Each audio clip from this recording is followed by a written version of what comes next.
YouTube, how you doing? Last video we talked about how Ole Bergen of Norway saved the world by inventing the external frame backpack. Now we're going to talk about the American version made by a guy named Lloyd Nelson. Now his invention was called the Trapper Nelson Indian Packboard, or simply the Trapper Nelson Pack, also known as the Alaskan Packboard. Now, you may have seen one before, like that one back there, that has been in every video I've done since I began this series. This is a Trapper Nelson Indian Packboard. Now, I am not going to get into the details of construction of this. If you want to, there are about a dozen videos on the Trapper Nelson Pack on YouTube. The best series I have found is on Dave Canterbury's YouTube site, where he shows how to build one, how to make a reproduction of a Trapper Nelson Pack. And you can get all the construction details and the sizes there. I do recommend it. He made it about 6 years ago, but it holds up well. Now, without going into detail on the construction details the way Dave Canterbury did, I do want to highlight a few features of the pack. Let's take a look.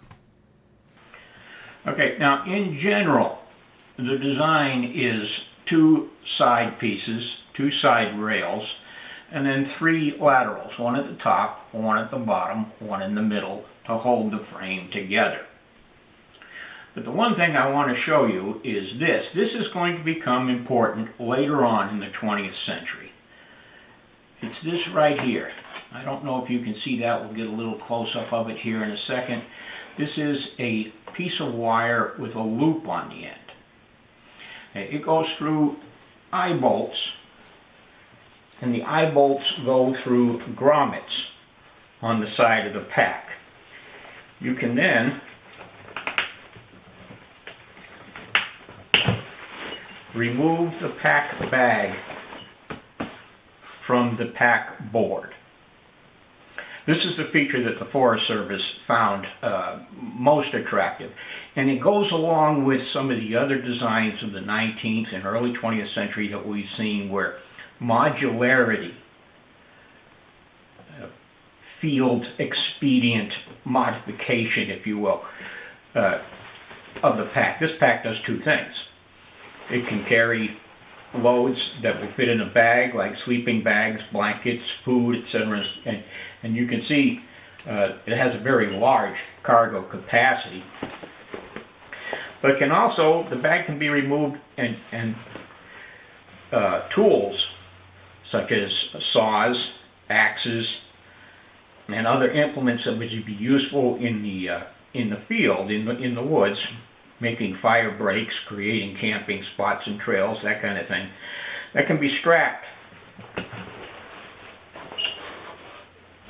to the body of the pack. The design is one.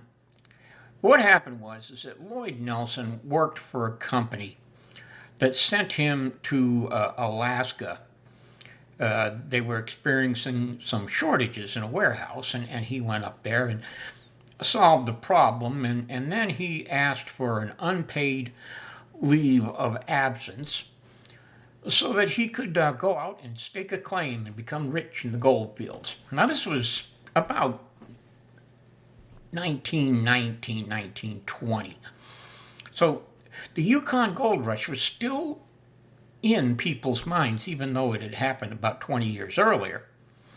And people were still seeking their fortune. Now, what Lloyd did was he borrowed a pack made by the local Inuit Indians, because there still weren't very little roads, and the only way you could get anywhere to stake a claim was to strap something on your back.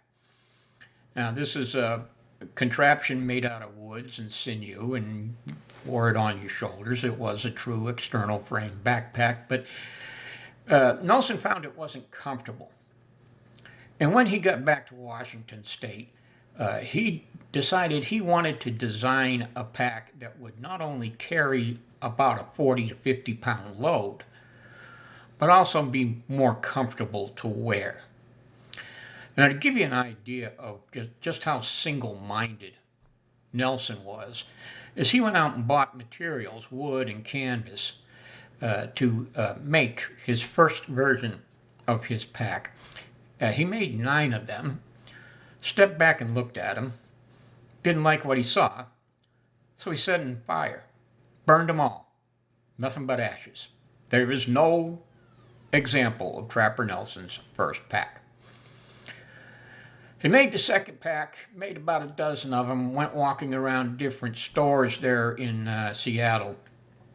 Nobody was real interested in buying them. Backpacking wasn't a thing back then. He left a few packs on consignment. Some of them sold. Enough of them to make him decide, well, he would make some, manufacture them. And he went into business with a fellow named Traeger. And he applied for his patent in 1922, and it was granted in 1924. Now, if you take a look at the patent, you can see exactly the audience he was shooting for. As was said, Nelson was very intentional on his design. He had found a pack system up there in Alaska made by the Inuits that could carry a 40 to 50 pound load.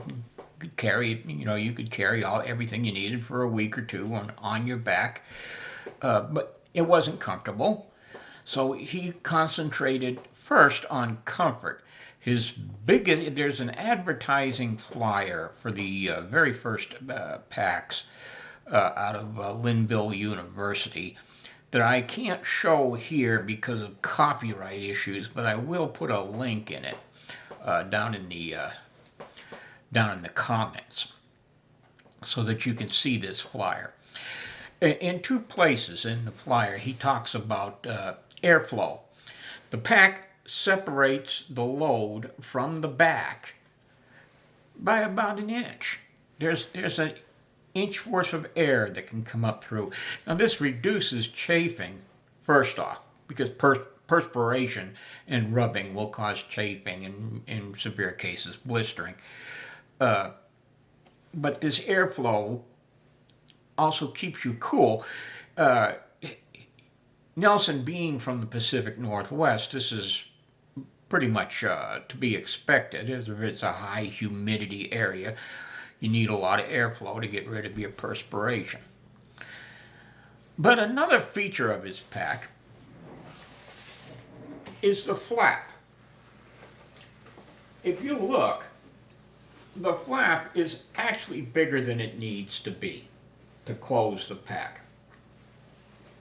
That's because it is designed, you put a your rolled sleeping gear up underneath, and the flap on the pack here keeps your sleeping bag or your bedroll from the weather.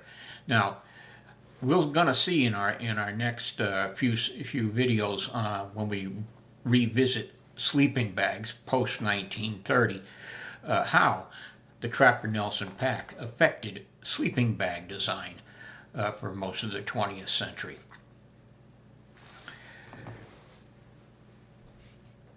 A note I'm going to talk about to you designers out there.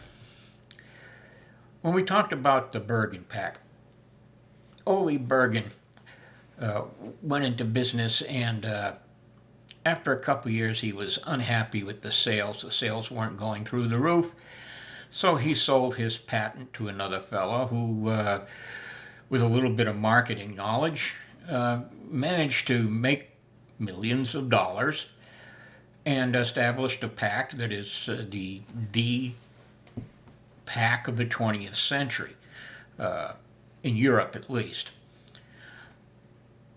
Trapper Nelson, Lloyd Nelson, he went into business with this Traeger fella, and after a couple of years, he was disappointed with the sales, and sold his patent to Traeger. 2 weeks later, 2 weeks after the ink was dry on that contract, a district in the United States Forest Service got in contact with Traeger and ordered 500 Trapper Nelson pack boards.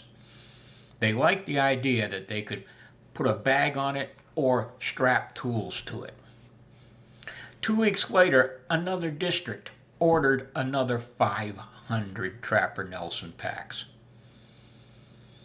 So essentially, a month after he gave up his design, 1,000 packs were sold. Back in those days, that was a lot of money.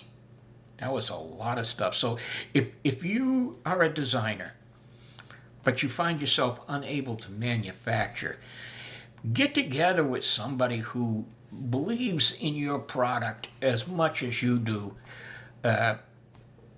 Share the profits with him, no matter how big or how small. But don't let go of your idea. Somebody takes your idea, makes $1 kajillion, and he gets to keep it because you signed over your rights to your patent. Don't do that. Now, whether or not the Trapper Nelson pack created the American backpacking industry and the hobby itself, or the hobby created the marketability of the Trapper Nelson pack, that's kind of a chicken and egg situation. When Trapper Nelson invented his pack, recreational backpacking was not a thing. It was not popular. He made that pack as a tool, for work, for going out and finding your fortune in the Yukon, or to go trapping and hunting. Back in the early part of the 20th century, a man could feed his family by trapping various animals and hunting game and selling the meat or feeding his family. But there can be no doubt that this design, the Trapper Nelson design, established the form and function of all recreational, long-distance, load-carrying equipment for the first two-thirds of the 20th century. He established the form and function not only of the pack, but, as we'll see in a future video, he also affected sleeping bag design by putting that little flap on the top of his pack. Okay, well, there you go with the Trapper Nelson pack. The Nelson pack is probably, in my opinion, the even a bit more important, at least to American backpackers, than the Bergen pack was. Our next video is going to be on probably the most ubiquitous pack of the 20th century, and it will be the one that we'll use to finish out our 1920s and 1930s backpacks. And from there, we're going to go on to another shot at sleeping bags. I know, got a lot of sleeping bags, but that's where most of the development in the first third of the 20th century was in camping equipment, was in design of sleeping bags. We'll see you in about 8 days.